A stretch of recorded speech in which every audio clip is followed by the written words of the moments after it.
Hey guys, so today I wanted to hop on the group and talk about to-do lists and project lists. So I struggled for a really long time with trying to kind of organize and consolidate all the ideas and projects and things that I wanted to do. And I never seemed to be able to kind of get there. And I'd have a list and I'd say, okay, I want to do this thing. I want to do this thing. I want to do this launch. I want to, I need to, and it's not like regular ongoing type stuff. It would be more, one-off projects or ways to grow my business. And, I was creating these lists and then the list would come over. So now every day I have a list. I wake up every morning and I already have a list of all the things that I want to accomplish or need to accomplish that day. It consists of the deadlines that have to be met for that day and then one or two additional things that I want to get done or need to get done that day.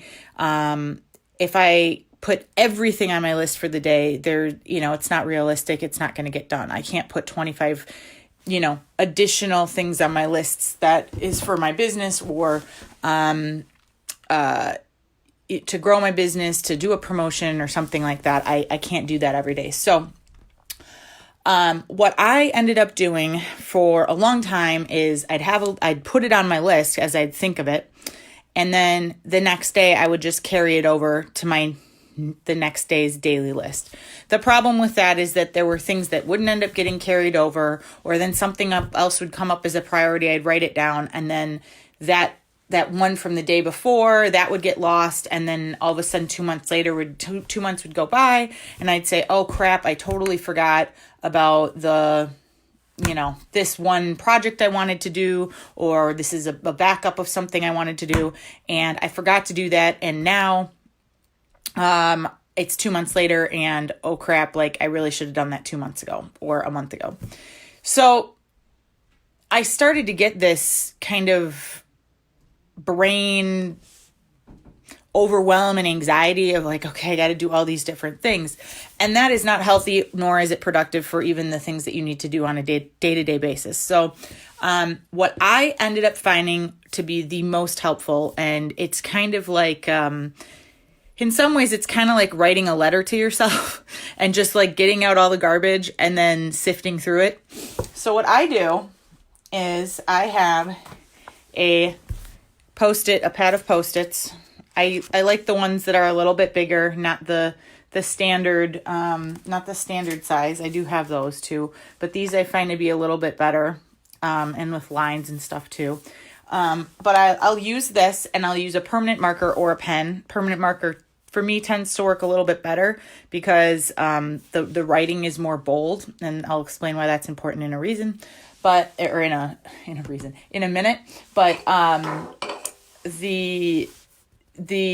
the whole point is, you hear people talk about like, well, you should do a brain dump. Now, everybody defines a brain dump a little bit differently. Now, what I do is a brain dump. It's a brain dump in my own definition, or how it was taught to me as a brain dump. And really what it comes down to is, and you don't have to worry about it in any particular order, but as I sit down, take, 10, 15 minutes. Sometimes it takes shorter, sometimes it's longer. But sit there, take your time, maybe put on some music that you enjoy that makes you relaxed, something like that. And just kind of sit and think of all the things that you want to do. Now, you can go in great detail, or you can go in little detail into bullet points. It's really about what's going to make you feel serene about the process. For me, I don't add a lot of detail because I know some of the things in my head. I just really need those kind of main points. And what I end up doing is I write on a bunch of Post-its, and then I lay them all out on my desk or on a counter, big counter space. The bigger, the better, really. And you lay them all out, and as you write them, put it down, put it down. And then once you're done writing everything down, you can't think of anything else you want to do. I want to rebrand my website. I want to tweak my logo. I want to, create a new digital product. I want to, go through all of them until your brain is completely empty. You can't think of anything else that you want to do. Then at that point, what you want to do is put the pad of paper away, and you're going to look at this area on your desk or counter with all kinds of Post-its all over it. And you want to, and this is one of the reasons I like using Post-its, is you are going to then look at it and arrange it in order of what you feel is of most importance or of top priority. So right now, mine is still, and then I created a stack. So right now mine are in a stack. It was in the picture, if you're on my email list, it was in the picture that went out to everyone. But this is my stack of papers, okay, from when I did my brain dump, okay? And some of it is like, I want to add some videos to my members areas. I want to add videos to some of my sales pages. There's some trainings I want to listen to. So these Post-it notes are now kind of my to-do list. Now what I end up doing is every month I carry this over. This is the most manual part, honestly, of my business. But I have my written calendar here, and the month part, I put my Post-it notes on here, and I have them in order of what needs to come first and what's last. So I will usually, depending on, some of the Post-its take, 30 minutes to get done. Some take a week to get done. So that's really going to be something you're going to need to decide. What I would encourage you to do, though, is pick only the number of items that you feel confident you can get done, allowing yourself buffer time. Because what you don't want to do is have this stack of papers and then be discouraged, and then you start to dismiss this list and this time that you did this. The other thing I would say is after the month is over, so I usually take about between 3 and 5, sometimes 2 if there's a big project in there, but between 3 and 5 of these, and then I carry the rest over to the next month. But when I carry it over, I do this whole process over again.